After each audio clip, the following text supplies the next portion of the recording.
സങ്കീർത്തനക്കാരൻ ഇങ്ങനെ പറയുന്നു: പുകയത്തു വെച്ച തുരുത്തി പോലെ ഞാൻ ആകുന്നു, എങ്കിലും നിന്റെ ചട്ടങ്ങളെ മറക്കുന്നില്ല. 119 സങ്കീർത്തനം അതിന്റെ 83 വചനം. യഹൂദന്മാർ വീഞ്ഞിന് വീര്യം കൂട്ടാൻ വീഞ്ഞ് തുരുത്തിയിലാക്കി പുകയത്ത് കെട്ടി തൂക്കിയിടാറുണ്ട്.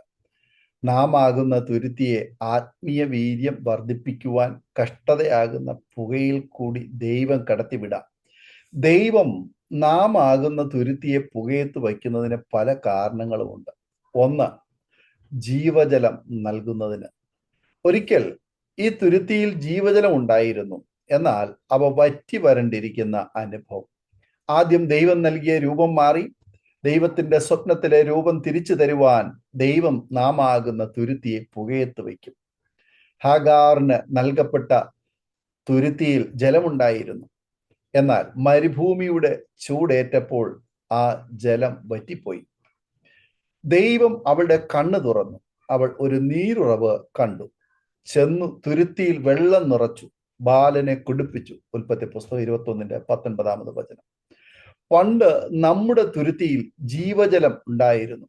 അത് തലമുറകളിലേക്ക് പകർന്നു കൊടുത്തു. ജീവിതം മുന്നോട്ട് പോയപ്പോൾ മറ്റുള്ളവർക്ക് പകർന്നു കൊടുക്കേണ്ടുന്ന ജീവജലം വറ്റിപ്പോയി. ഈ തുരുത്തിയെ ദൈവം പുകയത്ത് വച്ചു. മരുഭൂമിയുടെ അനുഭവങ്ങളിൽ ദൈവം കണ്ണ് തുറപ്പിച്ചു. അത് സമൃദ്ധിയായ ജീവജലം ഒഴുകുന്നതിനും തലമുറയിലേക്ക് പകരപ്പെടുന്നതിനും കാരണമായി. 2, വചനമാകുന്ന പാൽ ഒഴുകുവാൻ. അവൻ അവളോട്, എനിക്ക് ദാഹിക്കുന്നു, കുടിപ്പാൻ കുറെ വെള്ളം തരണമേ എന്ന് പറഞ്ഞു. അവൾ പാൽ തുരുത്തി തുറന്നു അവന് കുടിപ്പാൻ കൊടുത്തു. പിന്നെയും അവനെ മൂടി. ന്യായാധിപന്മാർ 4:19. പാൽ തുരുത്തിയിൽ പാൽ സൂക്ഷിച്ചു വയ്ക്കുന്നു. അത് പകർന്നു കൊടുത്ത് മറ്റുള്ളവരുടെ ദാഹം ശമിപ്പിക്കുന്നു. പാൽ ഇവിടെ വചനമാണ്. ഇപ്പോൾ ജനിച്ച ശിശുക്കളെ പോലെ രക്ഷയ്ക്കായി വളരുവാൻ വചനം എന്ന മായമില്ലാത്ത പാൽ കുടിപ്പാൻ വാഞ്ചിപ്പി. 1 പത്രോസ് 2:2-3 വചനങ്ങൾ. ഈ പാൽ ഒരു സമീകൃത ആഹാരമാണ്. ഈ പാൽ നമുക്ക് ഊർജം നൽകിയിരുന്നു. കുഞ്ഞുങ്ങളോട് സംസാരിക്കുമ്പോൾ നാം വചനം പറഞ്ഞിരുന്നു, വചനം പങ്കുവച്ചിരുന്നു. എന്നാൽ കാലങ്ങൾ കടന്നുപോയപ്പോൾ ഈ പാലിനോടുള്ള പ്രിയം കുറഞ്ഞു വന്നു. നമ്മുടെ പാനപാത്രങ്ങൾ നാം ആകുന്ന തുരുത്തികൾ വചനമാകുന്ന പാലിനാൽ നിറഞ്ഞു കവിയണം. അങ്ങനെ നിറഞ്ഞു കവിയുവാൻ തമ്പുരാൻ ഈ തുരുത്തിയെ പുകയത്ത് വയ്ക്കും. 3, രക്ഷയുടെ വീഞ്ഞ്. അവന് മുലകുടി മാറി 3 വയസ്സുള്ളപ്പോൾ ശീലോവിൽ ഒരു പറ മാവും ഒരു തുരുത്തി വീഞ്ഞുമായി അവനെ ശീലോവിൽ യഹോവയുടെ ആലയത്തിലേക്ക് കൊണ്ടുചെന്നു. ബാലനോ വളരെ ചെറുപ്പമായിരുന്നു. 1 ശമൂവേൽ 1:24. ഹന്ന ശമൂവേൽ ബാലനെ ദേവാലയത്തിലേക്ക് കൊണ്ടുപോകുന്ന ഭാഗമാണ് ഇവിടെ പ്രതിപാദിച്ചിരിക്കുന്നത്. ഹൃദയത്തെ സന്തോഷിപ്പിക്കുന്നതാണ് വീഞ്ഞ്. അവൻ ഭൂമിയിൽ നിന്ന് ആഹാരവും മനുഷ്യന്റെ ഹൃദയത്തെ സന്തോഷിപ്പിക്കുന്ന വീഞ്ഞും അവന്റെ മുഖത്തെ മിനുക്കുവാൻ എണ്ണയും മനുഷ്യന്റെ ഹൃദയത്തെ ബലപ്പെടുത്തുന്ന അപ്പവും ഉദ്ഭവിപ്പിക്കുന്നു. 104 സങ്കീർത്തനം അതിന്റെ 15 വചനം. വീഞ്ഞ് രക്ഷയെ കാണിക്കുന്നു, പ്രത്യാശയെ കാണിക്കുന്നു. ഈ രക്ഷയുടെ സന്തോഷം ദൈവം നമുക്ക് നൽകിയതാണ്. എന്നാൽ പാപം ചെയ്ത മനുഷ്യർ ഈ രക്ഷയുടെ സന്തോഷം നഷ്ടപ്പെടുത്തി. നമുക്ക് വേണ്ടത് വാടിപ്പോകുന്ന ആത്മീയതയല്ല. നാം ആത്മീയമായി വാടിപ്പോകാതിരിക്കുവാനും രക്ഷയുടെ സന്തോഷം തിരികെ നൽകുവാനും ദൈവം നാം ആകുന്ന തുരുത്തിയെ പുകയത്ത് വയ്ക്കും. രക്ഷയുടെ സന്തോഷം തിരികെ നൽകണമേ എന്ന് ദാവീദ് പ്രാർത്ഥിച്ചു. ജീവിതത്തിൽ എന്ത് പ്രതിസന്ധി വന്നാലും ഈ രക്ഷയുടെ സന്തോഷം നഷ്ടപ്പെടുത്തരുത്. കുത്തുന്ന ശൂലം അകത്തുള്ളപ്പോഴും ആളിക്കത്തുന്ന സുവിശേഷ ഘോഷണത്തിന്റെ കൈത്തിരിയായി നിൽക്കുവാൻ പൗലോസ് അപ്പോസ്തലന് കഴിഞ്ഞത് ഈ രക്ഷയുടെ സന്തോഷം അകത്ത് ഉണ്ടായിരുന്നത് കൊണ്ടാണ്. മുള്ളിന്റെ മുനയെ ആരും അറിയാതെ കൃപ കൊണ്ട് പൊതിയുന്ന ദൈവമാണ് നമ്മുടെ ദൈവം. നാം ആകുന്ന തുരുത്തിയിലെ കണ്ണീരിനെ ഒപ്പിയെടുത്ത് ദൈവത്തിന്റെ തുരുത്തിയിൽ ദൈവം സൂക്ഷിക്കുന്നു. എല്ലാ വേദനകളെയും ദൈവം കൃപയാൽ പൊതിയുന്നു. അല്പനേരത്തേക്കുള്ള ശോധനകൾ സാരമില്ല.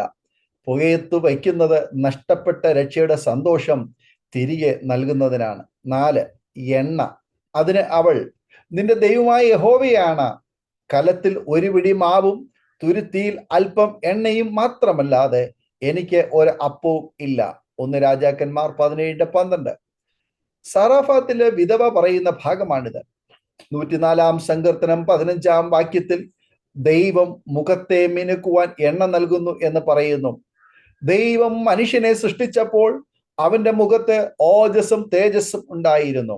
കർത്താവിന്റെ യാഗം മൂലം കാൽവരി ക്രൂശിൽ ഒഴുകിയ രക്തം നഷ്ടപ്പെട്ടു പോയ ഓജസ്സും തേജസ്സും പ്രകാശവും മനുഷ്യവർഗത്തിന് തിരികെ നൽകി.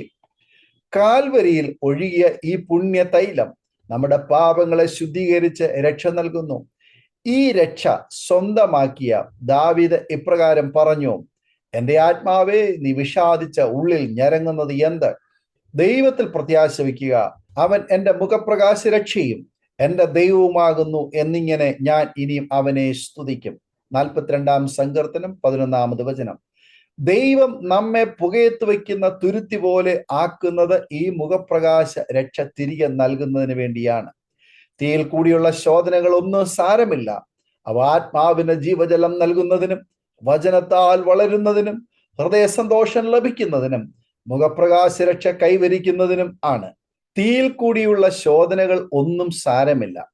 അവ ആത്മാവിന് ജീവജലം നൽകുന്നതിനും വചനത്താൽ വളരുന്നതിനും ഹൃദയ സന്തോഷം ലഭിക്കുന്നതിനും മുഖപ്രകാശ രക്ഷ കൈവരിക്കുന്നതിനും ആണ്.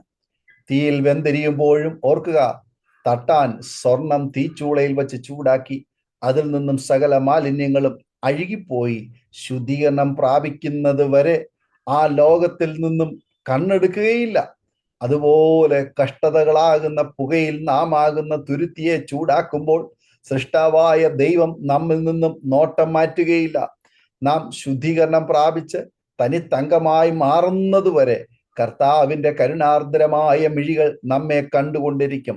അതിനാൽ ഇയ്യോബ് ഇങ്ങനെ പറഞ്ഞു: എന്നെ ശോധന കഴിച്ചാൽ ഞാൻ പൊന്നുപോലെ പുറത്തു വരും. ഇയ്യോബ് 23:10. കുശവൻ കളിമണ്ണ് കൊണ്ടുണ്ടാക്കിയ പാത്രം അവന്റെ കയ്യിൽ ചീത്തയായി പോയി. എന്നാൽ കുശവൻ അതിനെ തനിക്ക് തോന്നിയതുപോലെ മറ്റൊരു പാത്രമാക്കി തീർത്തു. യെരമ്യാവ് 18:4. മാനപാത്രമായി രൂപാന്തരപ്പെടുന്നതിന് കർത്താവിന്റെ കരങ്ങളിൽ നമുക്ക് താണിരിക്കാം. ഈ വചനങ്ങളാൽ ദൈവം നമ്മെ അനുഗ്രഹിക്കുമാറാകട്ടെ. ആമേൻ. ഓർമ്മയുടെ മനോരഥത്തിൽ മായാത്ത ഓർമ്മയ്ക്കായി അരോമ മാട്രിമോണിയിൽ നിന്നും ജീവിത പങ്കാളിയെ കണ്ടെത്തൂ. നിങ്ങൾ ഒരു ക്രിസ്തീയ ജീവിത പങ്കാളിയെ അന്വേഷിക്കുകയാണോ? അതോ മക്കൾക്ക് അനുയോജ്യമായ ഒരു തക്ക തുണയ്ക്ക് വേണ്ടി പ്രാർത്ഥിക്കുന്ന വ്യക്തിയാണോ? എങ്കിൽ അരോമ മാട്രിമോണി നിങ്ങൾക്ക് വേണ്ടിയാണ്. ഇന്നു തന്നെ സൗജന്യമായി രജിസ്റ്റർ ചെയ്യൂ. അരോമ മാട്രിമോണിയുടെ പ്രത്യേകതകൾ: രജിസ്ട്രേഷൻ തികച്ചും സൗജന്യം.